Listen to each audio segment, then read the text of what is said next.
যদি কাজেই লাগাইতেন তাহলে ফিলিস্তিনের মতো জমিনে ফিলিস্তিনের যুদ্ধ, অথচ আপনারা ফিলিস্তিন মিডিয়ায় চিনেন, আমার মতো পায়ে হাইটা ফিলিস্তিনের জমিন দেখেন না। আমি অহংকার করতেছি না, আপনি মিডিয়ায় দেখে এরম চিনলাম, পায়ে দেখলে কি করতেন আপনি, চোখে দেখলে কি করতেন আপনি? আমি তো চোখে দেখছি, পায়ে হাঁটছি। আমি তো 14 বছর আগে ফিলিস্তিন দিকে হাঁটছি। আমি তো চিনি কোন জায়গায় ইব্রাহিম আলাইহিস সালাম ঘুমায় আছে, আমি তো চিনি কোন জায়গায় মুসা আলাইহিস সালাম ঘুমায় আছে। ওয়াদিয়ে মুসা কোনটাকে বলে, আমি তো চিনি ওয়াদিয়ে খলিল কোনটাকে বলে। আমি তো চিনি 70 জন নবী কোন জায়গায় ঘুমায় আছে। আমি তো ওই জায়গা চিনি যেখানে 1.25 লক্ষ নবীদের সম্মিলন হয়েছিল। না হয় না বাইতুল মুকাদ্দাসে 1.25 লক্ষ নবীদের সম্মিলন? কোরআন তো বলে আদাল্লাযী বারাকনা ফি বারাকনা হাওলা। কোরআন তো বলে, সূরা বনি ইসরাঈল উঠায় দেখেন, সুবহানাল্লাযী আসরা বিআবদিহি লাইলাম মিনাল মাসজিদিল হারাম ইলাল মাসজিদিল আকসাল্লাযী বারাকনা হাওলাহু। যার প্রত্যেকটা বালুর কোণায় বরকত, ওইখানে আবাবিল পাঠায় না কেন? অথচ ওই জমিনেই তো সবচেয়ে বেশি আবাবিল হয়। দুনিয়ার সবচেয়ে বেশি আবাবিল ফিলিস্তিনে। বলো হুজুররা আমারে, কিতাব গাইটা কোনখানে সবচেয়ে বেশি আবাবিল? সবচেয়ে বেশি আবাবিল তো ফিলিস্তিনে, শামে, কিন্তু পাঠায় না কেন? মশা তো ওইখানেও আছে, ঠিক না? তো মশা তো ওই দেশও আছে, ঠিক না? আল্লাহ কেন হুকুম দেয় না? কিন্তু আল্লাহ তো আমাকে জবাব দেয়, আমি হুকুম দেই তো দেই কি কইরা? আমারটা তো বাদেই দিয়া দিলাম, কেননা আমাকে চোখে দেখা যায় না, আমার কথা কানে শোনা যায় না, দেন ধারণায় আনা যায় না, বর্ণনা দিয়া শেষ করা যায় না।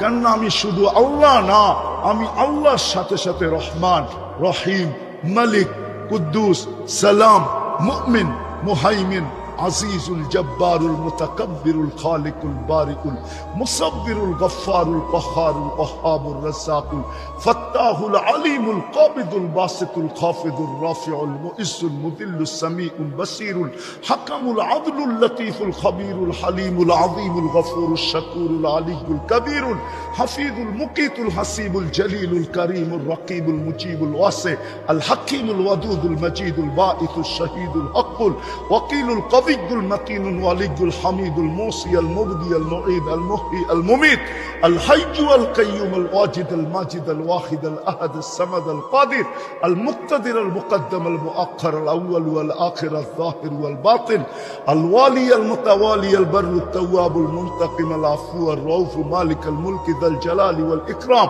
المقسط والجامع والغني والمغني المانع الدار النافع النور الهادي البديع والباقي الوارث والرشيد الصبور جل جلاله আমি 99 পদের মালিক আল্লাহ।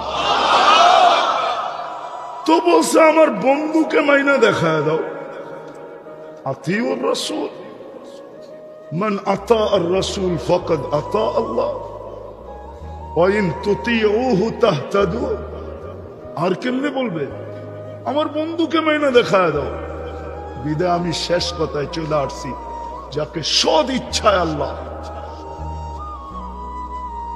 মুসলমানের ঘরে অস্তিত্ব দিছেন নিজের নির্বাচনের মাধ্যমে, নিজে নির্বাচিত করা, বাছাই করা উম্মতে মুহাম্মদী বানাইছে। উন্নতি করতে করতে আকাশ ছুঁইতে পারি, সংখ্যায় বাড়তে বাড়তে দুনিয়ার সবচেয়ে বেশি হইতে পারি, টাকা বড় হইতে হইতে 1 টাকা দিয়ে সারা দুনিয়াও যদি কিনা যায় এতটুকুও হই। বস ইসলাম আর মুহাম্মদুর রাসূলুল্লাহর আদর্শের বাহিরে থেকে আমরা এই দুনিয়াতে কেনার হব? ভাববো সব হাতের মুঠায় নিয়ে আসবো? ইম্পসিবল। আমাদের সবকিছু জোড়া হলো, সব জিনিসেরই একটা রীতিনীতি থাকে, গঠনতন্ত্র থাকে। আমাদের দেশেরও গঠনতন্ত্র আছে, প্রত্যেক দলেরও গঠনতন্ত্র আছে। উম্মতে মুহাম্মদীর গঠনতন্ত্র মানুষের বানানো না, ওই উপর থেকে হয়ে আসছে। আল্লাহর রসুল দুইজনের মাধ্যমে গঠনতন্ত্র তৈরি। গঠনতন্ত্রের বাহিরে গেলে যেরকম রাষ্ট্রদ্রোহিতার কেচ খাইতে হয় আর 4 শিকের ভিতরে থাকতে হয়, আল্লাহ আমাদেরকে একটা গঠনতন্ত্র দিছে। সারা সপ্তাহে 1000 বার দুরূদ পড়বেন না, 1000 তো বাদই দিলাম, শুক্রবারে 200 বার দুরূদ পড়ে না, 200 বার, 100 বার পড়ে না। যুবকরা 10-20 বার পড়ে না, একবারও পড়ে না। অথচ বেনিফিট কি ছিল জানো যুবক? এই উম্মত ডাইরেক্ট দোজগে পড়বে না, পুলসেরাতের থেকে ডাইরেক্ট পিছলায়া দোজগে যাবে না। আমার কথা ভালো মতে নোট করে রাখেন, তারপরে তাহকিক করেন, পরে ফেসবুকে লেখেন। ডাইরেক্ট পড়বে না, ও পুলসেরাত ধরে লটকায়া থাকবে। হাদিসে আছে কালা আলিফ 2 সাইড দিয়া ওটা ধরে ঝুলা থাকবে। যদি দুরূদ থাইকা থাকে তো দুরূদ ছুঁটা আসবে, ওকে আবার পুলসেরাতের উপরে উঠায় দাঁড় করাবে, আর দুরূদ গার্ড অব অনার দিয়া পুলসেরাত পার করাবে। অথচ শুক্রবারে 10 বার যুবক দুরূদ পড়ে না। 85 শুকরিয়া আদায় করেন, 85। শুধু এক অঙ্গীকারের কারণে বেঁচে আসি। 1.25 লক্ষ উম্মতের ভিতর থেকে 1500 বৎসর সুযোগ কোন উম্মতকে আল্লাহ দিচ্ছেন কিনা? চ্যালেঞ্জ, আমাকে কেউ বের করে দেখাইতে পারবে না। 1500 বৎসর সুযোগ দিছে কোন উম্মতের, কোন নবীর উম্মতকে? দেখাইতে পারবেন? কয় বৎসর এখন? হিজরি কত? 1446। আরো যোগ করেন 40 বৎসর 6 মাস 10 দিন। যোগ করেন 40 বৎসর 6 মাস 10 দিন যোগ করেন, 1500 বৎসর হয়ে গেছে। আল্লাহর রাসূল সাল্লাল্লাহু আলাইহি ওয়াসাল্লাম হিজরতের দিনের থেকে নবুয়ত পাওয়ার পরেও তো 10 বৎসর পর হিজরত করছেন। ওই 10 যোগ করেন, 1500 বৎসরের উপরে চলে গেছে। কিন্তু শুধু বন্ধুর কারণে করেন না, বন্ধুর সাথে অঙ্গীকারবদ্ধ, আপনার উম্মতকে আমি সমূলে ধ্বংস করব না। বলছেন কেন করবেন না? বলছে আপনি এদের মাঝে থাকবেন আর আপনাকে, আপনার উম্মতকে আমি ধ্বংস করি তো করি কি করে? যত নবীর এই দুনিয়াতে রওজা আছে, কবর মুবারক আছে, সবাই ইতিহাসের পাতায় একটু এদিক উদিক আছে, কি একটু। কিন্তু আমাদের নবীজির রওজায় আথার নিয়ে ইতিহাসের পাতায় এদিক উদিক নাই, চুল পরিমাণও নাই, ঠিক না? একটা হলো আমাদের সব নবীরাই কবরে জীবিত, কিন্তু আমাদের নবীজি হায়াতুন নবী। কি হায়াতুন? এই জন্য বেঁচে গেছি, নাইলে বাঁচতাম না। বিদায় আমার কথা শেষ। পায়ে হাত দিয়া বলি আসেন, ফিরি, কাজে দিবে, কাজে দিবে, কাজে দিবে। সত্য বলতেছি, কাজে দিবে। আর যদি তা না হয় তাহলে আল্লাহ তার অঙ্গীকারকে পুরা করবে। বন্ধুর সাথে আল্লাহর একটা অঙ্গীকার আছে, ওটা পুরা করবে 2 ভাবে, 3 ভাবে। তৃতীয়টা বলবো না, 2 ভাব বলবো, 2 ভাবে। বন্ধুর সাথে একটা অঙ্গীকার আছে, আপনাকে আমি কিয়ামতের মাঠে লজ্জিত করব না। এই অঙ্গীকার পুরা করবে আল্লাহ 2 ভাবে, 3 ভাবে। 2টা বলবো, একটা বলবো না। 2 ভাবে অঙ্গীকার পুরা করবে। একটা হলো এই উম্মত অহেতুক হত্যা হবে, কচু গাছ যেরকম কাটে এরকম কাটবে, অহেতুক হত্যা। এই হত্যাই তার শাস্তি হবে, এই হত্যাই তার, এই হত্যার দ্বারাই সে কি হবে? নিষ্পাপ হবে, শাহাদতের মৌত তার মিলবে। অহেতুক হত্যা, ফিলিস্তিন অহেতুক হত্যা, কারণ ছাড়া, ঠিক না? সত্য তো? হ্যাঁ, এইভাবে আমাদেরকে পরিষ্কার করবে। যদি না ফিরলাম, তওবা না করলাম আর না ফিরলাম, আমার কথা মনে রাখেন, যদি না ফিরলাম, যুবক তোমাদের বেশভূষায় তোমরা ওদেরকে মন গলাইতে পারবে না, আমি এটাও বলে যাই। তুমি যতই ওদের রঙে রঙিন হও না কেন, আমার বয়ানে আছে, আমি বয়ানে বলছি, আমি চিনি দুনিয়া ঘুরা। তুমি যতই ওদের স্টাইলে চুল কাটো না কেন, আর যতই টি শার্ট ইন করে পড়ো না কেন, আর যতই জিন্সের প্যান্ট পরো না কেন, আর যতই তোমার অঙ্গি ভঙ্গি ট্যাটো শ্যাটো আইকা তুমি ওদের রঙে রঙিন হও না কেন, কসম খোদার, ওরা অনলাইন দেখা নিছে, তোমাকে কোনোদিন আপন মনে করবে না, তোমাকে কোনোদিন আপন মনে করবে না। বললে আবার হুজুররা রাগ হয়ে যাবে। চলো আমি তোমাদেরকে দেখায়া দেই, ফিলিস্তিনে বহুত মুসলমান আছে, ওকে দাঁড় করাইলে বুঝার কোনো চিহ্নই নেই, ওর পুরা গায়ে ট্যাটু আঁকা। আমি চিনি একজন, যে ইসরায়েলের মার্সিডিসের সবচেয়ে বড় ব্যবসাদার, ওকে আমি চিনি, মুসলমান। ওর 250 ট্যাক্সি আছে মার্সিডিসের, সব মার্সিডিস ব্রাঞ্চ। ওর নাম আমিন শাবান। ও একদিন আমাকে বলতেছিল, মুফতি আমি আবু জাহেল ছিলাম, ফাসলামতু, আমি আবু জাহেল ছিলাম, এখন মুসলমান হয়েছি। ও মুসলমানের সন্তান, আরব। আমি বললাম প্রমাণ?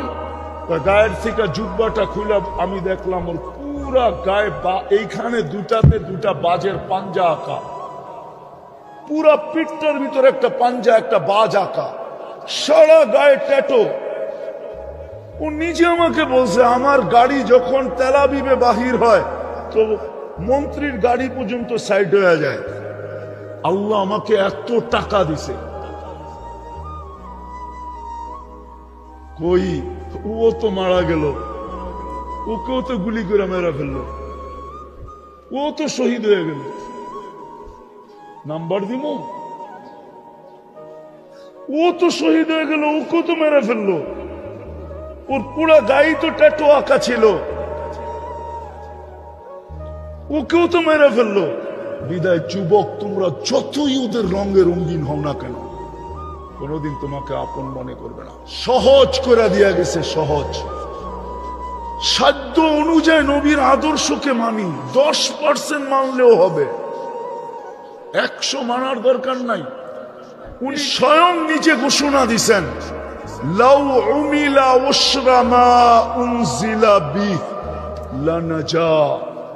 এক সময় আসবে তোমরা 10% আমার আদর্শ যদি মানো, তাইলে তোমরা পার হয়ে যাবে, 100 নাম্বার পাবে। আমি তো বলি, আজকে যদি সারা উম্মত একটা আদর্শের উপরে চলে আসে, একটা, শুধু একটা, আর কিচ্ছু লাগবে না, একটা আদর্শ।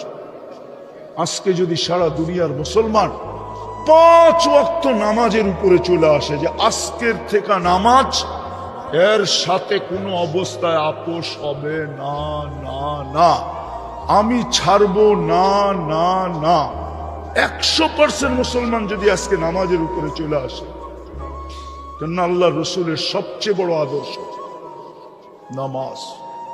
এই জন্যই চিৎকার দিতে দিতে যেতেছেন আসসালা আসসালা।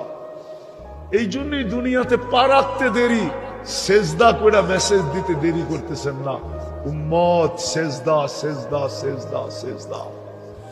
এই জন্যই মনে হয় আল্লাহ দায়িত্ব নিছেন। কোন 1.25 লক্ষ উম্মতের নামাজ ছিল, উলামা বলতে পারবে না কোন উম্মতকে ডাকার দায়িত্ব আল্লাহ নিছিলেন না। হুকুম দিছে, পড়লে পড়, না পড়লে না পড়। কিন্তু এই উম্মতের দায়িত্ব নিছে, বন্ধু আমি ডাইকা ডাইকা পড়ে আনি। আজান আল্লাহর আহ্বান, আওয়াজ যদিও মুয়াজ্জিনের একটার উপরে। আর শেষ কথা বলতেছি, আর এটাও ইহুদিদের কিতাবে প্রমাণ আছে, আমি প্রমাণ দিতে পারবো। ইহুদিদের কিতাবে লেখা আছে, মুসলমানদের জুমার জামাত আর ফজরের জামাত যেদিন সমান হবে, ওদিন মুসলমানদের বিজয়ের পালা অটোমেটিকলি শুরু হবে। এর আগ পর্যন্ত ইহুদিরা চিৎকার দিতেছে এখন, নাহনু ফিল আমান দাম্মিরু কামা তুরিদুনা আন তুদাম্মিরু। আমরা এখনো নিরাপদ আছি। যেমন খুশি তেমন মনে চায় মুসলমানদেরকে পিষতে থাকো। জুমার তুলনায় আমাদের ফজরে মুসল্লি হয় না। পায়ে হাত রাইখা বলতেছি, প্রমাণ চান আমার কাছ থেকে নাম্বার নিয়ে যায়। আপনি ফোনে লাগায়া বললেন যে ইহুদিদের কিতাব আছে কিনা, তুমি আমার কাছে কিতাবের পৃষ্ঠা পাঠায় দাও, পাঠায় দিবে। আজকের থেকে বলতেছি না, আমি চিল্লাইতেছি না, 90-89 থেকে চিল্লাইতেছি। কেননা 89 আমি স্বয়ং প্রমাণ নিছি। ইহুদিদের কিতাবে এখনো লেখা আছে যে মুসলমানদের জুমার জামাত আর ফজরের জামাত যেদিন সমান হবে, অটোমেটিকলি চিল্লানো ছাড়া বিজয়ের পালা শুরু হবে। যতদিন পর্যন্ত ফজরের জামাত আর জুমার জামাত সমান না হবে, তো ইহুদিরা এখন স্লোগান দেয় নাহনু ফিল আমান, আমরা এখনো নিরাপদ। দাম্মিরুল মুসলিমিনা কাইফা তুরিদুনা আন তুদাম্মিরু, যেমন মনে চায় এমন এদেরকে পিষো। প্রমাণ দিমু জানত দুইটা জাতিসংঘের যুদ্ধের পর থেকে নিয়ে এই পর্যন্ত দুইটা জাতিসংঘের সম্মেলন হয়েছে সারা দুনিয়ার প্রধানকে নিয়ে। ওটার ভিতরে 54-56টা মুসলমান দেশও ছিল। আজ পর্যন্ত 2 সম্মেলনে ছোট একটা নিন্দা প্রস্তাব মুসলমান পাশ করাইতে পারে না জাতিসংঘে। চ্যালেঞ্জ, এই হুজুরে জিজ্ঞাসা করেন পারছেনি? পারছে? হ্যাঁ না, আপনার ফেসবুকে আছে, দেখেন আসেনি খুঁজা। ছোট একটা নিন্দা প্রস্তাব পাশ করতে পারে না। এটাই আমার প্রমাণ, বাকিটা বললাম না। আজ পর্যন্ত এত চিল্লান, বাংলাদেশের যারা প্রাণীবাদী সংস্থা আছে বাংলাদেশে, ওরা পর্যন্ত আজ পর্যন্ত ছোট একটা ফেসবুকে কোনো একটা বিবৃতি দেয় নাই। আজ পর্যন্ত একটা নিন্দার বিবৃতি 2 শব্দে দেয় নাই যে এতগুলা মানুষকে কেন অহেতুক মারা হতেছে। ওরাও তো কুকুরের মতো একটা প্রাণী, মুসলমান বাদই দিলাম। বলেন আমারে ফেসবুকে দেখান, ওরাও জানে মুসলমান মানুষ না, এটি প্রাণীর কাতারেই পড়ে না। আপনি চিল্লান, এই জন্য আমার কথা মানেন। আসেন আজকে অঙ্গীকার করি রসুলের একটা আদর্শ মানব। আমি তো যুবকদেরকে বলি, যুবক শুধু চুলই কাট, তুই রসুলের আদর্শ শুধু চুল কাট, আর কিচ্ছু লাগবে না। আল্লাহ রসুল বলছে এক জমানা আসবে, মান আহইয়া সুন্নতি ইনদা ফাসাদি উম্মতি ফালাহু আজরু মিয়াতু শহীদ। 100 শহীদের মালা তোর গলায় লাগবে। শুধু একটা আদর্শ। চলেন আজকে অঙ্গীকার করি, তওবা করার পরে নামাজ ছাড়বো না। পারবেন? হ্যাঁ, সাথে আরেকটা যোগ করতে পারবেন? সেটা হলো আমি পায়ে ধইরা বেনমাজিকে নামাজ পড়াবো।